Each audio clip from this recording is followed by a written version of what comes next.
আজকের এই দিনটি এটি কলঙ্কজনক অধ্যায়। আপনারা জানেন তৎকালীন বিরোধী দলীয় নেতা আমাদের বাংলাদেশ জাতীয়তাবাদী সর্ববৃহৎ দল জাতীয়তাবাদী দলের উপনেতা তাকে এই বিপ্লব হারুন গংরা নির্মমভাবে নির্যাতন করে হয়েছিল। তাকে সেদিন হত্যা করতে চেয়েছিল। আল্লাহর বিশেষ দয়ায় উনি সেদিন বেঁচে গিয়েছিলেন। আমরা কিন্তু দেখতে পেয়েছি এই হারুন বিপ্লব গংদেরকে এই ফ্যাসিবাদ সরকার কিন্তু পুরস্কৃত করেছে। আপনারা কি এই হারুন বিপ্লব গংদের বিচার চান না?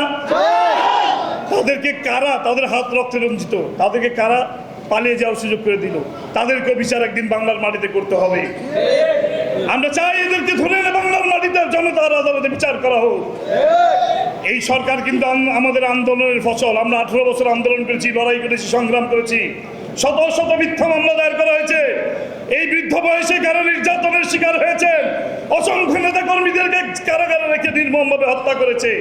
সালাউদ্দিন কাদের চৌধুরী সাহেবকে জুডিশিয়াল আদালতের মাধ্যমে ফরমাইশি রায়ের মাধ্যমে তাকে ফাঁসিতে ঝুলিয়ে হত্যা করা হয়েছে। নাসিরুদ্দিন আহমেদ পিন্টুকে কারাগারে হত্যা করা হয়েছে।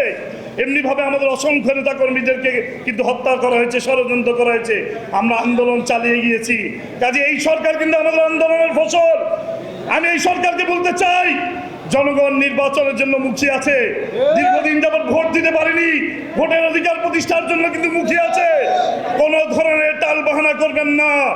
পিয়ারের নামে যদি কোনো ধরনের ষড়যন্ত্র করে জাতিকে আবার বিভক্ত করতে চান, এর মাসুল কিন্তু আবার আপনাদেরকে দিতে হবে। কাজে জনগণ ভোট দেওয়ার জন্য, অধিকার প্রতিষ্ঠা করার জন্য মুখিয়ে আছে। জনগণকে ভোট দেওয়ার সুযোগ করে দিন। অতি দ্রুত ভোট দিয়ে জনগণের সরকার প্রতিষ্ঠা করার জন্য আপনারা ভোটের ব্যবস্থা করুন। তবেই আপনাদের আমি মনে করি মঙ্গল হবে।